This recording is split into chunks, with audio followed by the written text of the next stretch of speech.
Zacarías capítulo 3 dice así: entonces el ángel del Señor me mostró a Jesúa, el sumo sacerdote, que estaba de pie ante el ángel del Señor. El acusador, ¿quién es el acusador? Satanás, estaba allí a la derecha del ángel y presentaba acusaciones contra Jesúa. Dile al que está a tu lado: el diablo quiere presentar acusaciones contra ti.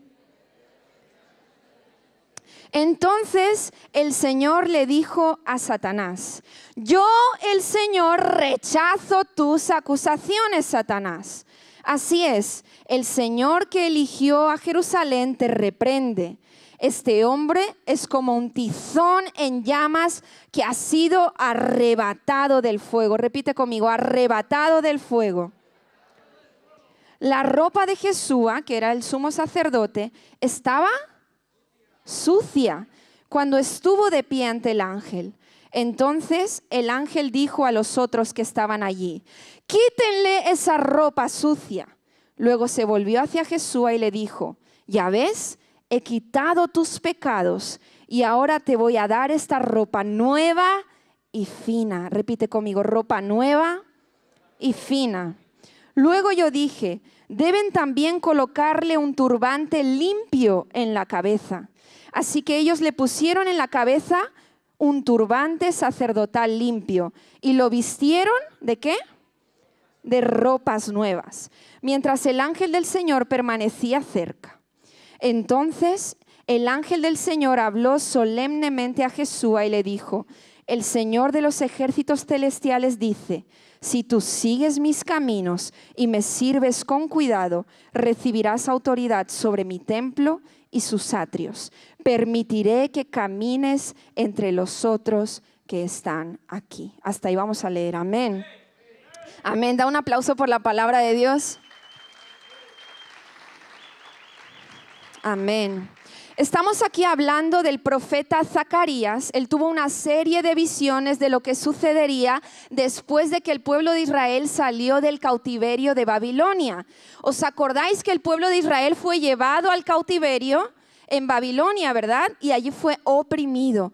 Pero llegó un momento en el que el pueblo de Israel pudo regresar a Jerusalén. Jerusalén estaba totalmente destruida, el templo del Señor estaba destruido y tenían que empezar todo desde cero, ¿verdad? Todo desde poquito a poquito. Y Jesúa, el hombre del que está hablando aquí, era un sumo sacerdote. Él venía de un linaje de sacerdotes. Su padre había sido llevado al cautiverio y él ahora tenía la oportunidad de regresar y ser el sumo sacerdote que continuaría llevando el pueblo de Dios delante ¿de quién? De nuestro Señor. ¿Entendéis un poquito? Pero yo no quería hablar tanto del contexto histórico, sino que quería sacar lo que podemos aprender espiritualmente, las lecciones espirituales que obtenemos de esta historia, ¿verdad? Pero no podía dejar de contaros un poquito sobre el contexto, porque es muy importante que luego tú también puedas profundizar en el contexto bíblico y en el estudio de la palabra de Dios. Entonces, en este momento el pueblo de Israel estaba regresando de un lugar llamado Babilonia. ¿Y qué es lo que representa Babilonia? Muchos aquí saben. ¿Qué representa Babilonia? Representa el mundo, representa el sistema actual. Y te lo voy a explicar así un poquito más sencillo. Yo no sé si a ti te ha pasado, pero a mí me pasó hoy exactamente en el trabajo. Estaba entrando a un lugar y claro, el enfermero que estaba en el lugar no sabía si quien iba a venir era un doctor o una doctora. Entonces dijo, ahora vendrá el doctor o la doctora. Bueno, él, ella, y yo ya estaba entrando y dijo, ella. Y yo le dije, ¿perdona? Ella no. Aquí la doctora que está entrando, que soy yo, es ella. Soy mujer y lo tengo muy claro. Y entonces se quedó así mirando. Eso es el sistema. O sea, para el sistema de este mundo, que es la Babilonia representada aquí de donde el pueblo de Israel fue sacado, lo normal es hablar de que una persona no es él ni ella, sino que es un ella. Para el sistema de este mundo es normal que uno esté diciendo palabras obscenas todo el día o palabrotas todo el día, pero es anormal que uno declare un versículo de la palabra de Dios. Hoy mismo también en el trabajo me llevé mi bolsita, una bolsita que tengo que gané, que mis papás me dieron de aquí de los chinos, de la iglesia china, ¿verdad? La iglesia china repartió unos detalles aquí que repartimos entre los líderes y venía una bolsita con un versículo y una cruz. Por un lado está en chino y por el otro lado está en español. Y yo dejé mi bolsita ahí y la gente en el hospital, mis compañeros miraban así como, ¿qué es eso? ¿No? Y eso es el sistema, donde es normal decir un montón de cosas sin sentido, que estoy hablando de palabras feas, de palabrotas, pero es anormal declarar la palabra de Dios. Te ven como raro y jamás debería serlo raro. Es decir, se transforma algo que es lo poderoso y la verdad. Ellos quieren totalmente cambiarlo y decir que lo que es mentira es la verdad y lo que es mentira es normal, y lo que realmente es normal, que es una familia, un hombre, una mujer constituida, al final hacen que parezca anormal. Esa es la Babilonia en la que nosotros vivimos hoy en día. Dile al que está a tu lado, cuidado con Babilonia, cuidado con el sistema. Entonces, la palabra que el Señor puso hoy en mi corazón, y quería que pusierais el título, y vamos a leerlo. ¿Lo tenéis el título ahí, Karen? Vamos a leerlo juntos. Rescatados, perdonados, santificados y comisionados. Una vez más, rescatados, perdonados, santificados y comisionados. Dile al que está a tu lado, tú fuiste rescatado, fuiste perdonado, fuiste santificado y fuiste comisionado. Entonces, volvemos aquí al texto. El primer punto que hablamos, y además esto es muy importante para una persona que va a pasar por nuevos comienzos y para los que van a servir en nuevos comienzos y para cualquier persona en el camino del Señor, es que nosotros fuimos rescatados. Y habla aquí sobre cómo este sumo sacerdote, y lo vamos a leer una vez más, estaba siendo acusado por el diablo. El diablo está al lado continuamente, la Biblia dice, como león rugiente buscando a quien devorar. Y él está ahí diciéndole al Señor, mira lo que hizo, mira cómo fue su pasado, mira lo que hizo unos años atrás, mira cómo trató a su familia. Pero el Señor dice, yo rechazo las acusaciones que el enemigo hace en contra de tu vida. El Señor rechaza esas acusaciones. Entonces, el Señor rescata a Jesús del cautiverio y lo representa como el pecado, como si fuera el fuego en este caso. No estamos hablando de un fuego purificador, estamos hablando del fuego del pecado. Y vamos a repetir el versículo 2. Y dice así: entonces el Señor le dijo a Satanás, yo el Señor rechazo tus acusaciones, Satanás. Así es, el Señor que eligió a Jerusalén te reprende, porque este hombre es como un tizón en llamas que ha sido arrebatado del fuego, ha sido rescatado del fuego. Y en primera de Pedro 1, 18 y 19, quiero que lo pongan ahí en pantalla si lo tenéis, dice así. Vamos a leerlo juntos allí. Pues ustedes saben que Dios pagó un rescate para salvarlos de la vida vacía que heredaron de sus antepasados. No fue pagado con oro ni plata, los cuales pierden su valor, sino que fue con la preciosa sangre de Cristo, el Cordero de Dios, que no tiene ni pecado ni mancha. Fuimos rescatados del pecado, que en este caso está representado como el fuego, porque dice que el Señor tomó a Jesús, ¿quién era? El sumo sacerdote, lo sacó ¿de dónde? De las llamas, ¿verdad?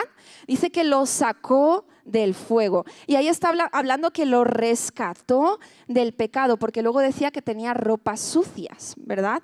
¿Y qué hace el pecado? Si vamos a hablar comparado con el fuego, como lo compara el texto, ¿qué hace el fuego cuando toca nuestra piel? Nos quema. Y esto me llevó a reflexionar sobre los efectos del pecado si lo comparamos con el fuego como compara el texto en nuestra vida, ¿vale? Entonces yo empecé a pensar, claro, como médico empecé a pensar en las quemaduras y en los grados de las quemaduras. ¿Podéis ponerme la imagen? Mira, tenemos 3 niveles de quemadura, ¿verdad, Elizabeth? Nuestra doctora. Muy bien. Y Gray también, nuestra otra doctora. Y creo que hoy no hay nadie más, ¿verdad? De doctores. Pero tenemos un grupo muy excelente de doctores en CPN. Tenemos un grupo de 8 médicos y nos vamos a reunir esta semana, no, la siguiente. Médicos y odontólogos. Y Isa, claro, Isa también nuestra odontóloga. Amén. Entonces, las quemaduras tienen 3 grados. Repite conmigo, 3 grados. Pensad que estamos hablando espiritualmente, estamos comparando algo físico con lo que sucede en el mundo espiritual, ¿ok? El primer grado afecta solamente a la capa superficial de la piel, que es la epidermis. Por ejemplo, cuando te quedas muchas horas en el sol, ¿sí? Que tienes una quemadura solar. Eso sería una quemadura de primer grado. No, Joel, no es tu caso. Que ya sé que están ahí mirando y señalándolo. No, una quemadura solar. El segundo grado ya hay una afectación un poquito más profunda. Es una afectación parcial y afecta a la epidermis y parte de la dermis, que es la otra capa de la piel, ¿ok? Y luego hay un tercer grado de quemadura. Hablando del segundo grado, yo me acuerdo cuando era pequeña una vez que fui a la playa un día nublado, pero como soy casi transparente de blanca, me dio el sol estando nublado y me salieron ampollas por todo el cuerpo y cogí una quemadura de segundo grado y aún me acuerdo, tenía 3 años, ¿verdad, mamá? Entonces, esa es la quemadura de segundo grado. Y la quemadura de tercer grado es cuando ya hay una afectación profunda, ves, de los tejidos allí y llega incluso a tocar los nervios. ¿Qué pasa cuando se queman los nervios? Muy bien, Joel, se pierde la sensibilidad. Y en esto el Señor me habló sobre los niveles en el pecado, porque el enemigo lo que quiere es ir arrastrándote, arrastrándote, arrastrándote, hasta que llegas a un nivel tan profundo que pierdes la sensibilidad y ya no duele. ¿Entendéis? Porque la quemadura de tercer grado no duele. No duele porque es tan profunda que la persona no siente dolor porque afectó al sistema nervioso, a los nervios. Entonces eso hace el enemigo. Él va cegando, cegando, cegando, profundizando en el pecado hasta que la persona ya ni se da cuenta de que está en pecado. ¿Entendéis? Porque ya no le genera incomodidad. Pero el Señor Jesucristo vino a rescatarnos del pecado. Y por eso dice que Él arrebató a Jesús de las llamas, como un tizón sacado del fuego. Y eso es lo que el Señor quiere hacer en tu vida. Si hay algo que todavía está ahí, que tú estás permitiendo que quite tu sensibilidad a lo que es normal y no es normal, pídele al Espíritu Santo de Dios que te limpie, te purifique. Y en lugar de ser un fuego del pecado, sea un fuego santo, que purifique tu vida de arriba a abajo, para que tú puedas tener su presencia y dejar atrás todo esto. En el nombre de Jesús. Entonces, primero somos rescatados. Repite conmigo, rescatados. En segundo lugar, somos perdonados. ¿Ok? Entonces, vamos al versículo 3 y dice así. La ropa de Jesús estaba sucia cuando estuvo de pie ante el ángel. Entonces el ángel dijo a los otros que estaban allí, quítenle esa ropa. Repite conmigo, quítenle esa ropa sucia. Luego se volvió hacia Jesús y le dijo, ya ves, he quitado tus pecados y ahora te voy a dar esta ropa nueva y fina. Y ese es el proceso que el Señor quiere hacer en tu vida en estos días. Estoy hablando para todos nosotros, pero tú que vas a pasar nuevos comienzos, va a ser un nuevo comienzo en el que el Señor va a quitar toda la ropa sucia, todo aquel pecado que estaba oculto dentro de tu corazón, todo aquello que estaba arraigado, que el enemigo quiso herirte, lo va a quitar, lo va a arrancar y va a traer un ropaje nuevo, te va a dar dignidad. Puede ser que te hayan humillado antes, pero el Señor restaura tu dignidad, restaura tu vida, restaura tus fuerzas, restaura tu alma, restaura tu espíritu y te da un nuevo comienzo. Pero no se queda así porque somos rescatados, somos perdonados, pero somos santificados. Somos santificados y para ser santificado necesitamos pasar por un proceso. Y dice así en el versículo 5, lee conmigo por favor. Luego yo dije, deben también colocarle un turbante limpio en la cabeza. ¿Dónde? En la cabeza. Así que ellos le pusieron en la cabeza un turbante sacerdotal limpio y lo vistieron de ropas nuevas, mientras el ángel del Señor permanecía cerca. Entonces, el proceso de santificación tiene que empezar por un cambio de mentalidad, como siempre nos han enseñado nuestros pastores. El proceso de santificación requiere que tú cambies completamente tu forma de pensar. Y la Biblia lo dice a través de la renovación de nuestra mente, ¿verdad? Repite conmigo, necesito cambiar mi forma de pensar. Porque cada día que tú estás en el sistema actual, si no te das cuenta, te vas involucrando en el sistema y lo que dice la gente te parece normal y lo que hace la gente te parece normal y es que los divorcios son normales y es que el aborto es normal y es que todo eso la gente lo va hablando como si fuera algo normal, pero no, es totalmente opuesto a lo que el Señor quiere. Por eso necesitamos un cambio de mentalidad y mantener nuestra mente renovada según la mente de Cristo y recibir al Espíritu Santo para que Él constantemente nos esté dirigiendo a su palabra y a la verdad, guiándonos a toda verdad y rechazando todo lo que viene del sistema. Entonces necesitamos un cambio de mentalidad y para ello necesitamos, cuando tenemos un cambio de mentalidad, nos arrepentimos, necesitamos un arrepentimiento. ¿Qué es un arrepentimiento? Un cambio de dirección. ¿Un cambio de cuánto? ¿De 360 grados? De 180. Si tú das 360 te quedas en la misma, ¿no? Tiene que ser un cambio de 180 grados. O sea, tú cambias tu mentalidad, cambias de dirección, pero no solamente cambias de dirección, sino que empiezas a aborrecer el pecado. Estuve hablando esta semana sobre este tema con David y él me enseñó algo que aprendió en el seminario y hablaba sobre 3 cosas en el arrepentimiento. Una es el cambio de dirección. La segunda es cuando tú restituyes todo aquello que habías hecho mal en el pasado. Por ejemplo, Zaqueo. Zaqueo cuando conoció al Señor Jesús, él dijo, aún 4 veces más de lo que he estafado a las personas les restituiré, les devolveré. ¿Por qué? Porque te arrepientes realmente. Y en tercer lugar, aborreces el pecado. Es decir, aquella práctica que tú hacías antes, que te alejaba de Dios, sea la fornicación, sea el adulterio, sean las drogas, sea el alcohol, sea hablar mal a tus padres, sea desobedecer a tus padres, sea tener un lenguaje profano, sea tratar mal a tu esposa, todo eso lo aborreces y empiezas a tomar una dirección totalmente contraria y a decir, yo no camino según el sistema. ¿Entendéis? Eso es un verdadero arrepentimiento. Y en Proverbios 28:13 dice así, ¿lo tenemos ahí?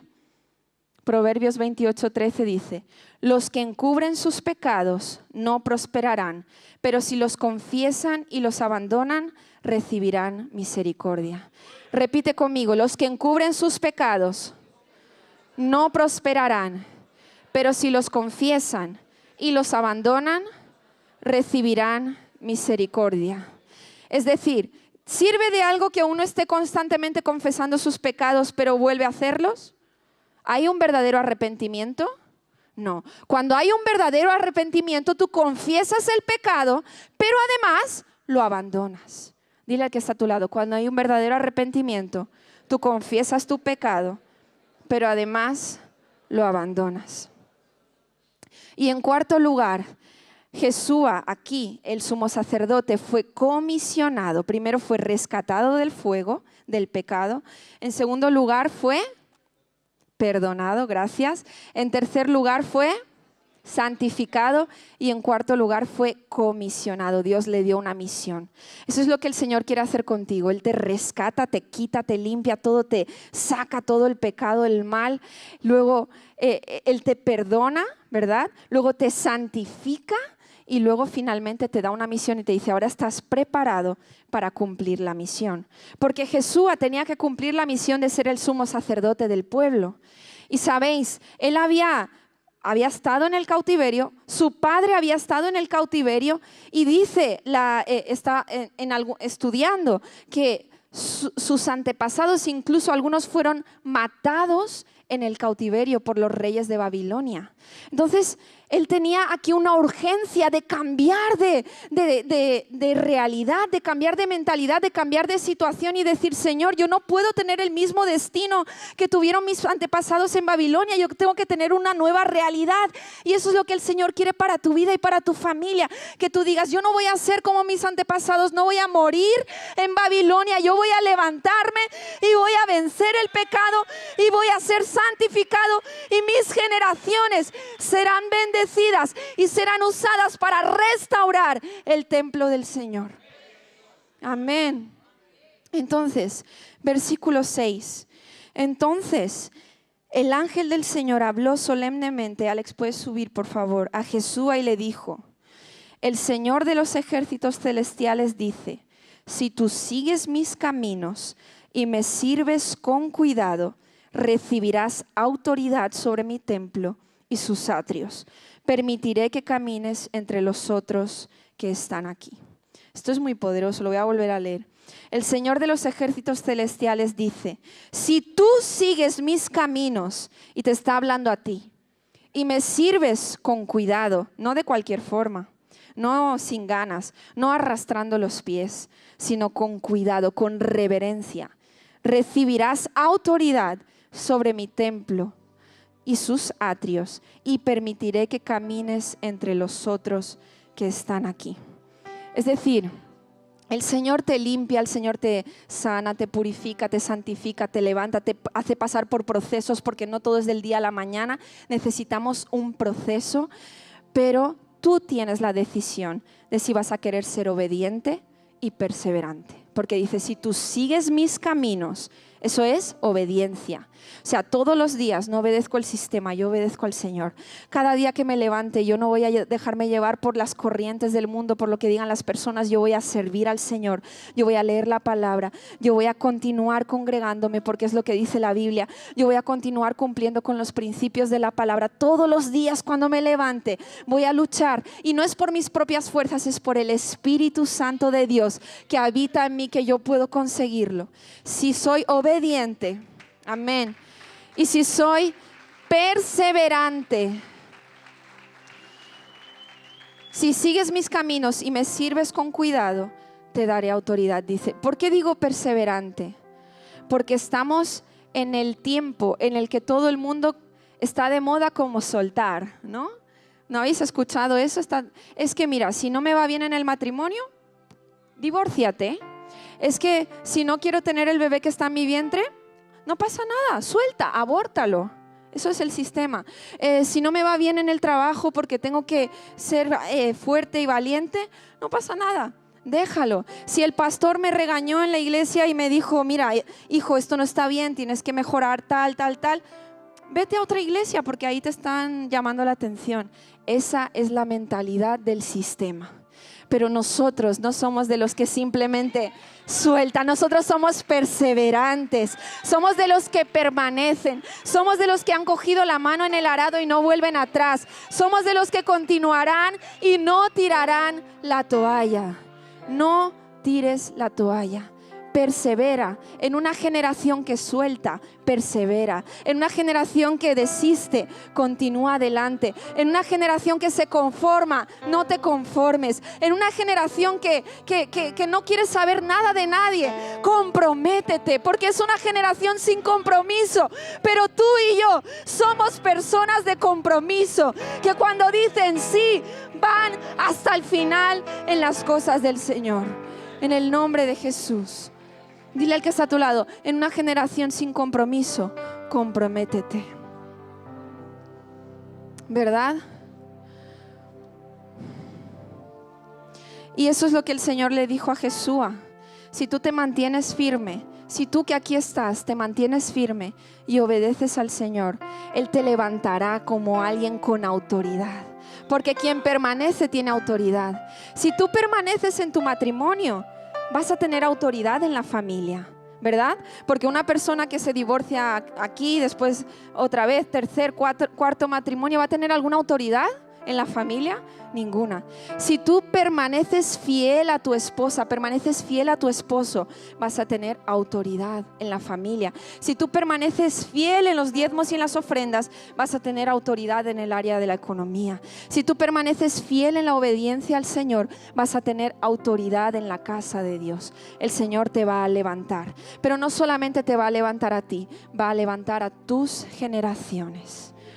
Él va a levantar a tus generaciones.